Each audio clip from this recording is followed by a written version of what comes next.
रोकना, ये बहुत वर्ड इंपॉर्टेंट वर्ड है। ये आज के टाइम में यदि बच्चों का नोट करना शायद आपका भी सबसे बड़ा नेगेटिव रीजन होगा कि सफलता का यदि सबसे बड़ा कोई दुश्मन है तो ये है, सबसे बड़ा दुश्मन यही है, मान के चलना। इससे बड़ा कोई दुश्मन नहीं है। रिसोर्स शॉपिंग क्या होती है? रिसोर्स शॉपिंग का मतलब है, धीर सिंह सर ने, मान लीजिए हर टीचर का अपना अपना है, हर टीचर का अपना, क्योंकि टीचर को लगता है यार मैंने उसकी तरह बता दिया तो मैं वो समान हो गया। अरे यार ये क्या तरीका चल रहा है? आज लाखों टीचर्स बन चुके हैं, सब अपने अलग तरीके से बता रहे हैं, कॉमन बुक्स पे सहमति नहीं है, इसका मतलब ईगो का टकराव है। अब आपके साथ क्या होता है, मान लीजिए आप मुझे बहुत अच्छा मानते हैं, भगवान मानते हैं, जो भी मानते हैं, तो लोग धीर सिंह सर ने कहा इसी को फॉलो करना है, यार वो सर अच्छा बताते हैं उनको फॉलो करना है। अब उसका नुकसान किसको होता है? आपको होता है, क्योंकि आप भटक जाते हो। सब टीचर्स की अपनी मार्केटिंग का तरीका होता है, मेरा भी हो सकता है, मेरा भी कुछ स्वार्थ हो सकता है, बिना स्वार्थ के तो कोई आएगा भी नहीं, वीडियो भी नहीं बनाएगा, ये मान के चलिए। मुझे रिसोर्स हॉपिंग इसलिए रोकना है कि मान लीजिए मैंने फाइनल कर लिया कि मैं ग्रेड फेस्ट कर रहा हूँ, ग्रेड फर्स्ट में मुझे ये मटेरियल पढ़ना है, ग्रेड सेकंड में मुझे ये मटेरियल पढ़ना है, ग्रेड थर्ड में पढ़ना है, आरएस में पढ़ना है, एसएससी नीट जो भी करना है, मैंने उसमें फाइनल किया। फाइनल करने के बाद जो कंटेंट है, मैंने उस कंटेंट को पढ़ना स्टार्ट कर दिया और ये तय कर लिया कि मैं इस कंटेंट को बदलूंगा नहीं, चाहे कुछ भी हो जाए। बदलूंगा क्यों नहीं?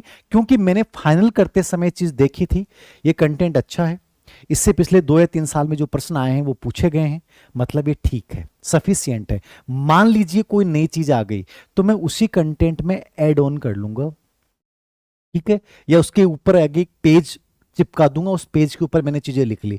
लेकिन ये नहीं है, धीर सिंह सर ने आज ये किताब बताई है, कल दूसरे टीचर ने कहा कि यार ये किताब और अच्छी है, मैं उसको लिया है, 30 दिन में और लिया है, आज मैंने इसकी कोचिंग की, कल मैंने उसकी कोचिंग कर ली, कल परसों उसके मैंने नोट्स मंगा लिए, आज मैंने इसकी टेस्ट सीरीज ज्वाइन की, कल दूसरे टीचर की ज्वाइन कर ली। नहीं, किसी की भी बातों से कभी प्रभावित मत हो, ये तो गांठ बांध लो कि मुझे रिसोर्स हॉपिंग नहीं करनी है। जिस दिन मैं जो चीज कंटेंट लेके चला, मुझे इसी के साथ रहना है, मजबूती के साथ खड़े होना है। उसमें कहीं मुझे लगा कि यार इस बार ये पेपर अभी जस्ट आया और इसमें से कुछ पर्सन नए आ गए, तो यार इसी कंटेंट में मैं ऐड ऑन कर लेता हूं। ये सबसे बेहतरीन तरीका है।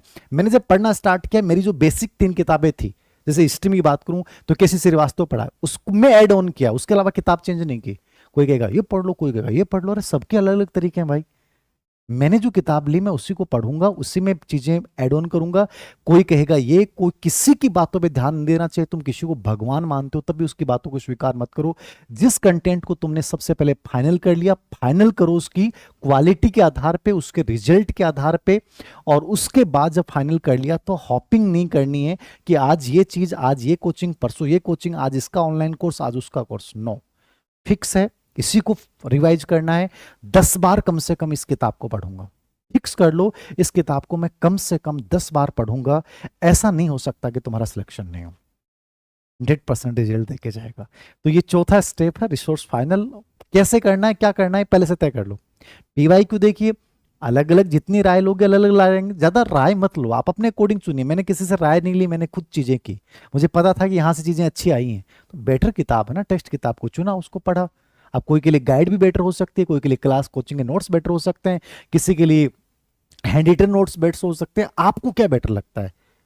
आपको बेटर लगता है उससे ज्यादा जरूरी है क्या उसमें से प्रश्न आए हैं, ठीक है, क्या वो रिलायबल है, क्या जिस बंदे का नाम लिखा हुआ उसने खुद वो चीज लिखी है, इसका मतलब बेटर है।